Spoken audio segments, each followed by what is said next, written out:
ìràwọ̀ ayọ̀ láti máa yọ wá fẹ́ni tí jíǹgbé. Kò sí ìjì tí ó lè bòdì dán rẹ̀. Jésù ti gbà àwọn tó ti sọnù. Fún mi Bíbélì, ròyìn mímọ́ dídán. Mọ́lẹ̀ rẹ̀ yóò tọ́ mi lọ́nà tòrò. Ẹ̀kọ́ ìlérí òfin ìfẹ́ papọ̀. Kóòrù tó kọjá sọ́jà ìnípẹ̀kun. A kí yín káàbọ̀ sí ètò yín ètò wa Jẹ́ Kí Bíbélì Sọ̀rọ̀. Ètò tí ìjọ Kristi lóńdó àtijọ́ Kristi ní gbogbo tí wọ́n ń ṣe olùgbọ̀wọ́ rẹ̀. Orúkọ tèmi ni Fasonu Victor. Kí a tó tẹ̀síwájú nínú ìdánilẹ́kọ̀ọ́ ta ní fún wa lónìí, jẹ́ ká tẹríba fún àdúrà. Bàbá wa mímọ́ tí bẹ lọ́run, a dúpẹ́ lọ́wọ́ yín torí pé ẹ̀yin ni Ọlọ́run wa. Ògo, ọlá, agbára àti ìyìn forúkọ yín títí láéláé. A dúpẹ́ fún oore ọ̀fẹ́ yín, ọwọ́ àánú yín àtọwọ́ agbára yín. A dúpẹ́ torí pé ẹ̀yin lẹ ń tọ́jú wa. Ọpẹ́ ló yẹ yín, ìyìn ló yẹ yín, ògo ló yẹ yín. Ọlọ́run ẹ gbà ọpẹ́ wa o, kí ẹ sì gbàkóso gbogbo. Ògo ni forúkọ yín títí láéláé. Lórúkọ Jésù Kristi Olúwa wa, àmín. Lẹ́ẹ̀kan sí a kí yín káàbọ̀ sí ètò yín ètò wa Jẹ́ Kí Bíbélì Sọ̀rọ̀. A fi ògo fún Ọlọ́run pé Ọlọ́run pa ọkàn yín mọ́, sì ń pẹ̀mí yín mọ́ pẹ̀lú. Ó ń pa ọkàn àtẹ̀mí àwa náà mọ́ láti pé àjọ kẹ́kọ̀ọ́ ọ̀rọ̀ Ọlọ́run papọ̀. Tẹ́ bá nígbàgbé, à ń kọ́ ẹ̀kọ́ àwọn ìlànà ẹ̀kọ́ kan lọ́wọ́ tó ní nǹkan ṣe pẹ̀lú ẹ̀kọ́ ìgbà ìkẹyìn, Doctrine of the Last Days. Tẹ́ bá nígbàgbé, a ti gbé ẹ̀kọ́ yẹ̀wò pé kí ni yóò ṣẹlẹ̀ tí ènìyàn bá kú. A ti gbé ẹ̀kọ́ yẹ̀wò nípa ìdánilójú ìyè lẹ́yìn ikú. A ti gbé ẹ̀kọ́ náà yẹ̀wò lábẹ́ májẹ̀mú láéláé. A sì ti gbé yẹ̀wò ní abẹ́ májẹ̀mú tuntun, ohun tí Ọlọ́run kọ́ wa. Lónìí a fẹ́ tẹ̀síwájú nípa ìdánilẹ́kọ̀ọ́ ìkẹta tó ní nǹkan ṣe pẹ̀lú ìpadàbọ̀ Jésù Kristi Olúwa. Ìpadàbọ̀ Jésù Kristi. Ṣé lóòótọ́ Jésù Kristi ń padà bọ̀? Ìbéèrè tí a ó wádìí nínú Bíbélì. Nítorí ogunlọ́gọ̀ àwọn ènìyàn tí wọn ò mọ Ọlọ́run bó ti yẹ kán mọ Ọlọ́run tó, wọn ò ní ìgbàgbọ́ pé Jésù Kristi ń padà bọ̀ lẹ́lẹ́kejì.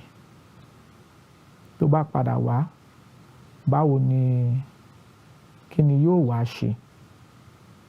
Àwọn mìíràn gan gbàgbọ́ pé bí Kristi bá padà wá lẹ́lẹ́kejì, yóò padà wá láti wá gbé ìjọba ẹgbẹ̀rún ọdún kalẹ̀, èyí tí a wá jókòó gẹ́gẹ́ bí ọba lórí orílẹ̀-èdè gbogbo àgbáyé. Ohun tí Bíbélì sọ kọ́ leléyìí. Bíbélì ò kọ́ wa pé Jésù Kristi ń padà bọ̀ lẹ́lẹ́kejì láti wá ṣe ìjọba ayé fún ẹgbẹ̀rún ọdún, kò sọ bẹ́ẹ̀. Ṣùgbọ́n kí ni Bíbélì sọ pé tí Kristi bá padà wá lẹ́lẹ́kejì, kí ni yóò wá ṣe? Kí ni yóò wá ṣe? Lára àwọn ẹ̀kọ́ ìgbà ìkẹyìn èyí tí a fẹ́ gbé yẹ̀wò nínú ọ̀rọ̀ Ọlọ́run nìyí. Àkọ́kọ́, lótìítọ́ ni pé Jésù Kristi ó ń padà bọ̀ lẹ́lẹ́kejì. Ẹ̀gbọ́n tí ọ̀rọ̀ Ọlọ́run sọ, Jésù Kristi fún ara rẹ̀ ló sọ ní ìwé Jòhánù orí 14 nígbà tá kíyèsí ẹsẹ̀ kìíní, ìkejì àti kẹta. Ó ní ẹ má ṣe jẹ́ kí ọkàn yín kó dàrú. Ẹ gba Ọlọ́run gbọ́, kẹ́ sì gbà mí gbọ́ pẹ̀lú. Nínú ilé bàbá mi ọ̀pọ̀lọpọ̀ ibùgbé ló wà níbẹ̀. Tí kì bá ti rí bẹ́ẹ̀, mi kì bá ti sọ fún yín. Èmi lọ pèsè àyè sílẹ̀ fún yín. Pé tí èmi bá lọ pèsè àyè sílẹ̀ fún yín, níbi tí èmi wà lẹ́yìn ó wà pẹ̀lú.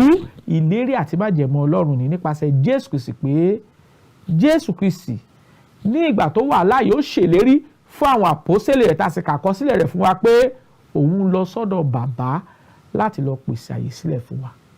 Pé tó bá pèsè àyè náà sílẹ̀ fún wa, tó wó padà wá láti wá kó wa lọ sọ́dọ̀ ohun tìka lára rẹ̀.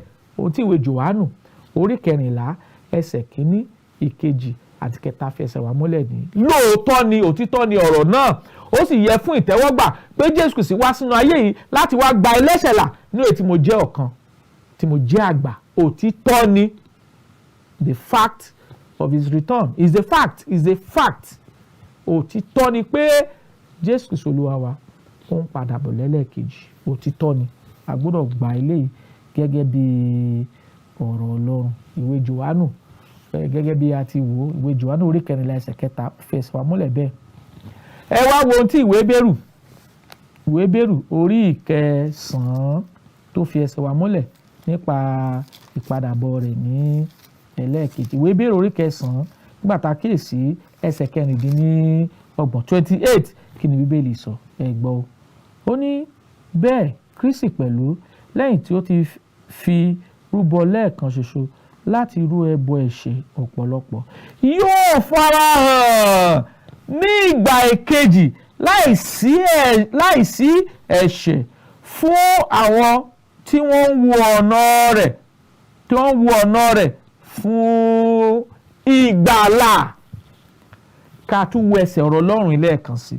Bẹ́ẹ̀ ni Kristi pẹ̀lú lẹ́yìn tí a ti fi rúbọ lẹ́ẹ̀kan ṣoṣo láti rú ẹ̀ṣẹ̀ ọ̀pọ̀lọpọ̀ yóò farahàn ní ìgbà kejì láìsí ẹ̀ṣẹ̀ fún àwọn tí wọ́n ń wo ọ̀nà rẹ̀ fún ìgbàlà.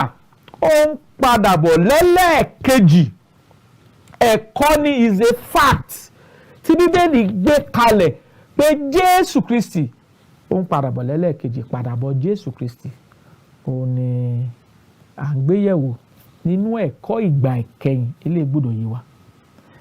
Ẹ ká tún wo ìwé Kọ́ríńtì kínní orí 1 nígbà tá a kíyèsí ẹsẹ̀ 7 kí ni Bíbélì sọ fún wa nípa ìpadàbọ̀ Jésù Kristi ní ẹlẹ́ẹ̀kejì ilé gbọ́dọ̀ yé wa. Kọ́ríńtì kínní orí 1 nígbà tá a wo ẹsẹ̀ 8 kí ni Olúwa wí kí ni Olúwa bá wa sọ ẹ gbọ́ o. Ó ní ẹsẹ̀ 2 ó ní tó bẹ́ẹ̀ tí ẹ̀yin kò fi rẹ̀yìn nínú ẹ̀bùn kẹ́bùn tí ẹ sì ń retí ìfarahàn Olúwa wa Jésù Kristi. À ń retí ìfarahàn Jésù Kristi Olúwa wa. Yes, lóòtítọ́ ni Jésù Kristi Olúwa wa ó ń padà bọ̀ lẹ́lẹ́kejì. Ìwé Tẹsalóníkà kejì orí 1 ẹsẹ̀ 2 mo fẹ́ ka ẹsẹ̀ Bíbélì ó ṣe pàtàkì fún ẹ̀kọ́ èyí tí à ń gbéyẹ̀wò nípa ìpadàbọ̀ Jésù Kristi ní kejì. Tẹsalóníkà ìkejì ká wò láti orí 1 ká wò láti ẹsẹ̀ 2 ẹgbọ́n tó Olúwa wí. Àti fún yín tí à ń pọ́n lójú ìsinmi pẹ̀lú wà ní ìgbà ìfarahàn Jésù Kristi láti ọ̀run wá nínú ọ̀wọ́ iná pẹ̀lú àwọn áńgẹ́lì alágbára rẹ̀. Eléyìí gbọ́dọ̀ yé wa. So a ti fi ẹsẹ̀ wa múlẹ̀ pẹ̀lú ọ̀pọ̀lọpọ̀ àwọn ẹsẹ̀ Bíbélì mìíràn tó fi ẹsẹ̀ wa múlẹ̀ pé Jésù Kristi ń padà bọ̀ lẹ́lẹ́kejì. Jesus is return. Ó ń padà bọ̀. Bíbélì tí Kristi fúnra rẹ̀ ti sọ, àwọn àpọ́sítélì rẹ̀ pàápàá sọ tó jọ bẹ́ẹ̀. A sì rí ọ̀pọ̀lọpọ̀ àwọn ẹsẹ̀ Bíbélì tó fẹsẹ̀ wa múlẹ̀ pé Jésù Kristi ń padà bọ̀ lẹ́lẹ́kejì. Ìgbà tí yóò dé, ta ló mọ̀? Kò sẹ́ni tó mọ̀. Ẹni tó ṣe láàánú ni pé gbogbo àwọn ẹsẹ̀ ọ̀rọ̀ Ọlọ́run yìí tá a ti kà sí létí àtàwọn ẹsẹ̀ Bíbélì mìíràn tó tún sọ̀rọ̀ nípa ìpadàbọ̀ rẹ̀ ó fẹsẹ̀ wa múlẹ̀ pé Kristi ń padà bọ̀ lẹ́lẹ́kejì. Is a fact, undeniable fact pé ó ń padà bọ̀ lẹ́lẹ́kejì. Ìbéèrè mìíràn tá a tún béèrè wa ní ìbéèrè ni pé ní ìgbà wo ni Jésù Kristi Olúwa wa ní ìgbà wo ló ń padà bọ̀? Time of his return. A rí pé ní ìgbà tí Jésù Kristi kó tó kúrò nínú ara ó sọ fáwọn ọmọlẹ́yìn rẹ̀ pé òun padà bọ̀ lẹ́lẹ́kejì. Lótìtọ́ gan nígbà tá a gbà á sókè tẹ́ bá wò ṣe àpọ́sítélì orí 1 nígbà tá a kíyèsí ẹsẹ̀ 10 a rí kà ń bẹ̀ gbangba pé àwọn ènìyàn méjì tí wọ́n dúró tó ń wo àwọn àpọ́sítélì tó ń wo Jésù tó lọ sókè wọ́n wá sọ fún wọn pé ẹni tí ẹ̀yin rí tá à ń gbà sókè bẹ́ẹ̀ náà ni yóò ṣe padà wá gbogbo ojú òun ni yóò rí. Jésù Kristi ń padà bọ̀ lẹ́lẹ́kejì. Ǹjẹ́ Kristi fúnra ara rẹ̀ jẹ́ ó sọ ìgbà àti àkókò tó ń padà bọ̀ lẹ́lẹ́kejì bí? Ìdáhùn ni pé kò sọ ìgbà àti àkókò tó ń padà bọ̀ lẹ́lẹ́kejì, ṣùgbọ́n ó ń padà bọ̀. Ọ̀pọ̀lọpọ̀ àwọn ènìyàn, àwọn olùkọ́ni èké, wọ́n gbé àkókò kalẹ̀ fún ìgbà tó ń padà bọ̀ lẹ́lẹ́kejì. Onírúurú àwọn olùkọ́ni èké bí onírúurú bíi 6 àti bẹ́ẹ̀ even jù bẹ́ẹ̀ lọ, tí wọ́n sọ pé ọjọ́ báyìí, ìgbà báyìí Jésù Kristi ń padà bọ̀. Ó sì tako ẹ̀kọ́ tí Jésù Kristi Olúwa wa gbé kalẹ̀, ẹ̀kọ́ tí Jésù Kristi Olúwa wa sọ fún wa. Ó tako ó. Báwo ló ṣe tako? Ìwé Mátíù orí 24 nígbà tá a kíyèsí ẹsẹ̀ 36, Kristi bá wa sọ̀rọ̀ ní ìgbà àti àkókò tí ó ń padà bọ̀. Kristi fúnra ara rẹ̀ sọ pé òun ò mọ̀. Matthew 24 verse 36. Ẹ̀gbọ́n tí ọ̀rọ̀ Ọlọ́run sọ 24 verse 36. Kí ni Olúwa wí? Ẹ̀gbọ́n ó ní ṣùgbọ́n ní ti ọjọ́ àti wákàtí náà kò sí ẹnìkan tí ó mọ̀ ọ́. Àwọn áńgẹ́lì ọ̀run kò tilẹ̀ mọ̀ ọ́ bí kò ṣe bàbá mi nìkan ṣoṣo. Ìgbà tí Kristi ń padà bọ̀ lẹ́lẹ́kejì, Kristi fúnra ara rẹ̀ ló sọ, Matthew chapter 24 verse 36, pé ní ti ọjọ́ àti wákàtí kò sí ẹnìkan tí ó mọ̀ ọ́. Àwọn áńgẹ́lì ọ̀run kò tilẹ̀ mọ̀ ọ́ bí kò ṣe bàbá mi nìkan ṣoṣo. Ọlọ́run nìkan ló mọ ìgbà àti wákàtí àti àkókò tí Jésù Kristi ń padà bọ̀ lẹ́lẹ́. Ṣùgbọ́n ó padà bọ̀. Kristi ń padà bọ̀. Olúkúlùkù wa gbọ́dọ̀ máa múra sílẹ̀ fún ìpadàbọ̀ Jésù Kristi. Kò sọ ìgbà àti àkókò. Kristi fúnra ara rẹ̀ gan ló sọ pé kò sí ẹnikẹ́ni tó mọ ìgbà àti àkókò. Ó ní àwọn áńgẹ́lì gan tó wà ní ọ̀dọ̀ Ọlọ́run lọ́hùn-ún, wọn ò mọ̀ àfi bàbá nìkan. Ó ṣe láàánú pé ogunlọ́gọ̀ àyàn wọ́n sẹ́ẹ̀tì déètì fún ìgbà tí Kristi ń padà bọ̀ lẹ́lẹ́kejì, a sì wá rí i pé èké ni. Àwa tá a bá gba Bíbélì gbọ́, tá a gbọ̀rọ̀ Ọlọ́run gbọ́, Kristi ti sọ̀rọ̀ pé àwọn áńgẹ́lì lọ́run wọn ò mọ ìgbà tí òun padà bọ̀ lẹ́lẹ́kejì, àfi bàbá nìkan ṣoṣo ló mọ ìgbà tó ń padà bọ̀ lẹ́lẹ́kejì. Gbogbo ní irú àwọn èèyàn tó ti sẹ́ẹ̀tì déètì, eléyà ni àwọn kan sẹ́ẹ̀tì déètì ní October 22, 1843 pé Jésù sì ń padà bọ̀. A rí pé nígbà tá àkókò náà tó dé kò dé. Àwọn kan sẹ́ẹ̀tì déètì ní October 1914 pé Jésù sì ń padà bọ̀. Nígbà tí àkókò náà dé kò dé. Àwọn kan sẹ́ẹ̀tì déètì ní 1928 pé ó padà bọ̀. Nígbà tí àkókò náà dé kò dé. Àwọn kan sẹ́ẹ̀tì déètì ní 1972 pé ó padà bọ̀. Nígbà tí àkókò náà dé kò dé. Àwọn kan sẹ́ẹ̀tì déètì 1975. Àwọn kan sẹ́ẹ̀tì déètì 1995. In fact, àwọn kan sẹ́ẹ̀tì déètì gan, ẹnìkan gan tún sẹ́ẹ̀tì déètì kan ní April. Ṣùgbọ́n ọ̀rọ̀ Ọlọ́run ti fi ẹsẹ̀ wa múlẹ̀ pé ọjọ́, ìgbà àti àkókò kò sí ẹnikẹ́ni tó mọ̀ ọ́ àfi pàápàá jùlọ àwọn áńgẹ́lì gan wọn mọ ọjọ́ àti wákàtí bí kò ṣe bàbá nìkan ṣoṣo. Ẹ jẹ́ a dúró lórí ọ̀rọ̀ Ọlọ́run. Ìpadàbọ̀ Jésù Kristi lóòtítọ́ ni, ṣùgbọ́n kò fi ìfihàn yìí fún ẹnikẹ́ni, kò fi ìfihàn yìí fún ìran ènìyàn. Ọlọ́run nìkan òun ló mọ ìgbà àkókò tí Jésù Kristi yóò padà wá ní ìkejì. Ilé gbọ́dọ̀ yé wa dáradára kí a sì mọ̀ pé Jésù Kristi ń padà bọ̀ lẹ́lẹ́kejì. Ohun mìíràn tọ́lọ́run fẹ́ ká tún mọ̀ ni pé báwo ni ìpadàbọ̀ rẹ̀ yóò ṣe rí. Àwọn olóyìnbá sọ pé the nature of his return. Nínú májẹ̀mú titun, àwọn ẹsẹ̀ Bíbélì ọ̀rọ̀ Ọlọ́run ó fi ẹsẹ̀ wa múlẹ̀ pé tí Kristi bá padà wá lẹ́lẹ́kejì kí ni yóò ṣẹlẹ̀. Ohun àkọ́kọ́ tí yóò ṣẹlẹ̀ ni pé gbogbo ojú ni yóò rí. Gbogbo ojú ni yóò rí. Tẹsalóníkà kínní orí 4 ẹsẹ̀ 16 àti ìwé ìfihàn orí 1 ẹsẹ̀ 2 ó fi ẹsẹ̀ wa múlẹ̀ pé ní ìgbà tí Jésù Kristi bá wá lẹ́lẹ́kejì gbogbo ojú ni yóò rí. Àwọn tó ń bẹ láàyè wọn ò rí. Àkọ́kọ́ ni. Èkejì, a ó sì rí àwọn áńgẹ́lì mímọ́ pẹ̀lú rẹ̀. ìwé Máàkù orí 8 ẹsẹ̀ 28 Mark 8 verse 38 ó fẹsẹ̀ múlẹ̀ pé a ó rí àwọn áńgẹ́lì mímọ́ pẹ̀lú rẹ̀ à ń wo the nature of his return, bí wíwá rẹ̀ yóò ti rí, gbogbo ojú ni yóò rí, yóò pẹ̀lú àwọn áńgẹ́lì mímọ́ rẹ̀.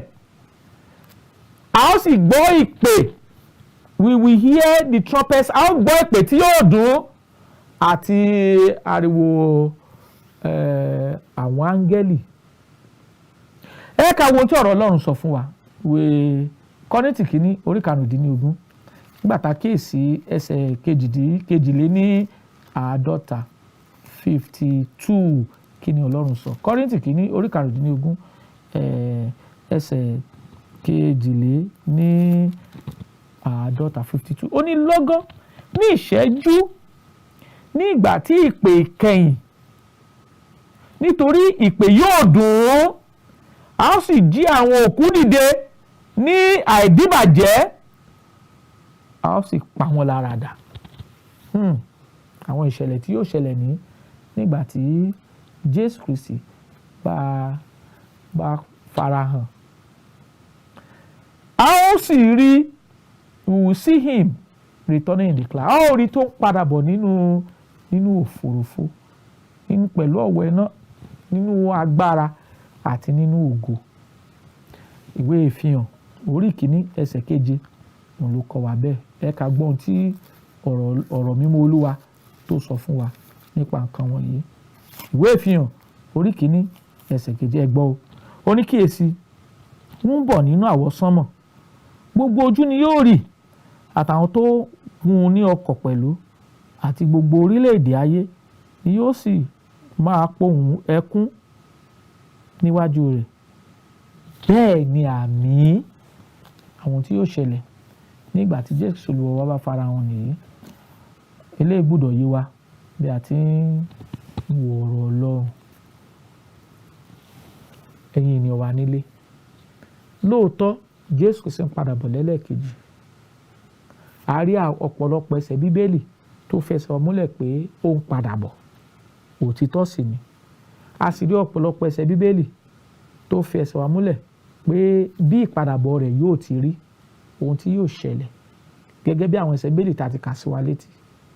A sì ti rí pé ìgbà tí yóò padà wá, a rí pé ogunlọ́gọ̀ àwọn èèyàn wọ́n sẹ́ẹ̀tì déètì tí wọ́n sọ pé àwọn rí ìṣípayá pé ó ń bọ̀ nígbà báyìí, a sì rí pé irọ́ ni.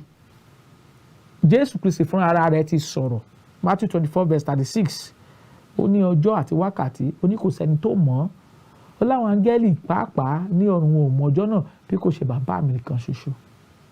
Jésù Kristi, Ọlọ́run fúnra ara rẹ̀ ló mọ ìgbà tí Kristi yóò padà wá lẹ́lẹ́kejì láti wá ṣe ìdájọ́ ayé nínú òdodo, láti wá ṣe ìdájọ́ ayé nínú ìwà bí Ọlọ́run àti nínú ìwà mímọ́. Eléyìí gbọ́dọ̀ yé wa bí a ti ń tẹ̀síwájú nínú ọ̀rọ̀ Ọlọ́run. Tó bá padà dé, kí ni yóò ṣẹlẹ̀? The event of his return, kí ni yóò ṣẹlẹ̀ tó bá padà dé? Nígbà tí Jésù Kristi bá padà dé lẹ́lẹ́kejì, a rí pé oríṣiríṣi nǹkan ni yóò ṣẹlẹ̀. Gbogbo àwọn nǹkan wọ̀nyí la sì gbé àgbékalẹ̀ rẹ̀ nínú Bíbélì. Àkọ́kọ́, a sọ fún wa pé gbogbo àwọn òkú tó ti kú ni wọ́n gbọ́ ohùn Jésù, wọ́n ó sì wà láàyè, wọ́n ó sì yè, wọ́n wà láàyè. Àwọn kan yóò wà láàyè sínú ògo, àwọn kan yóò wà láàyè sínú ìdíbàjẹ́. Gbogbo ọkàn tó wà láàyè pátá la ó pa lára dà. Tẹ́ bá lọ sí ìwé Kọ́ríńtì kínní, tẹ́ bá ka ìwé Kọ́ríńtì kínní orí 15 ẹsẹ̀ 26 sísàlẹ̀, a ṣàlàyé àwọn nǹkan tí yóò ṣẹlẹ̀, ìṣẹ̀lẹ̀ tí yóò ṣẹlẹ̀ ní ìgbà tí Jésù Kristi Olúwa wa tí ó bá padà wá ní ẹ̀kejì. A sọ fún wa pé òpin yóò dé bá ikú. A sọ fún wa pé ikú tí ń ṣe ọ̀tá ìkẹyìn, òun la ó gba agbára lọ́wọ́ rẹ̀, a ó parun. Tẹ́ bá ka àwọn ẹsẹ̀ Bíbélì yìí, a ó rí pé ohun tí yóò ṣẹlẹ̀, event of his return, a ti gbé àgbékalẹ̀ rẹ̀ nínú ọ̀rọ̀ Ọlọ́run. Ẹ jẹ́ ká wo Bíbélì, tó dá gbọ́dọ̀ jẹ́ kí Bíbélì ó bá wa sọ̀rọ̀ kí a sì mọ ohun tí Bíbélì ń sọ fún wa. Nígbà tá a kíyèsí ìwé Tẹsalóníkà kìíní ká gbọ́ ohun tí ọ̀rọ̀ Ọlọ́run kọ́ wa. Ìwé Tẹsalóníkà kìíní orí 4 ká gbọ́ ohun tí Bíbélì kọ́ wa níbẹ̀ nípa padàbọ̀ Jésù Kristi Olúwa. Ẹ gbọ́ ohun tí ọ̀rọ̀ Ọlọ́run sọ. Tẹsalóníkà kìíní orí 4 mo fẹ́ kí a bẹ̀rẹ̀ kíkà rẹ̀ ní ẹsẹ̀ 14. Ó ní nítorí bí àwa bá gbàgbọ́ pé Jésù Kristi kú ó sì ti jíǹde, gẹ́gẹ́ bẹ́ẹ̀ ni Ọlọ́run yóò mú àwọn tó sùn pẹ̀lú nínú Jésù Kristi wá pẹ̀lú ara rẹ̀. Nítorí èyí ni àwa wí fún yín nípa ọ̀rọ̀ Olúwa pé àwa tí ó wà láàyè tí a sì kù lẹ́yìn dé àtiwọ́ Olúwa bí ó ti wù kí ó rí kì yóò ṣáájú àwọn tí ó ti sùn. Nítorí Olúwa tìkálára rẹ̀ yóò sì sọ̀kalẹ̀ láti ọ̀run wá tí ohun tí ariwo pẹ̀lú àwọn ohùn olórí àwọn áńgẹ́lì àti ìpè Ọlọ́run. Àwọn òkú nínú Kristi ni yóò kọ́ jíǹde. Ìṣẹ̀lẹ̀ tí ó ṣẹlẹ̀ nígbà tí Kristi bá dé lẹ́lẹ́kejì, àwọn òkú tó kú nínú Kristi ni yóò kọ́ jíǹde. Ìwé Tẹsalóníkà kìíní orí 4 nígbà tá a kíyèsí ẹsẹ̀ 14 ló kọ́ wa yìí.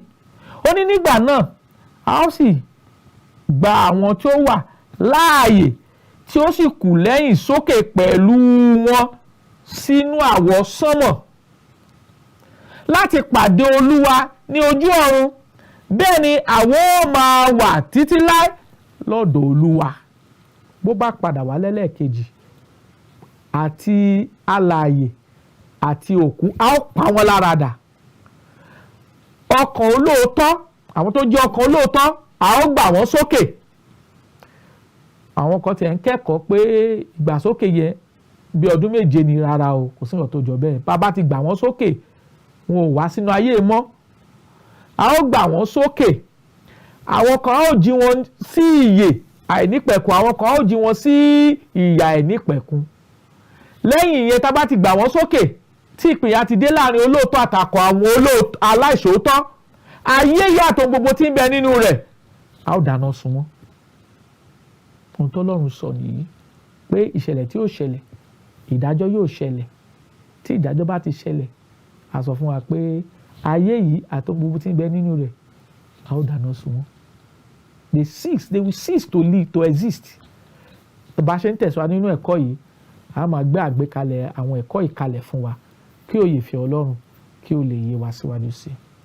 Ní Jésù Kristi bá padà wá lẹ́lẹ́kejì, yóò padà wá láti wá ṣèdájọ́ ayé, kò padà wá láti wá jọba ẹgbẹ̀rún ọdún, rárá o. Gẹ́gẹ́ bí o ti ìwé Tẹsalóníkà kìíní orí 4 nígbà tá a kéésì láti ẹsẹ̀ 14 kọ́ wa, Kristi ò padà wá láti wá jọba ẹgbẹ̀rún ọdún, ó ń padà bọ̀ láti wá ṣe ìdájọ́ ayé nínú òdodo àti nínú ìwà bí Ọlọ́run.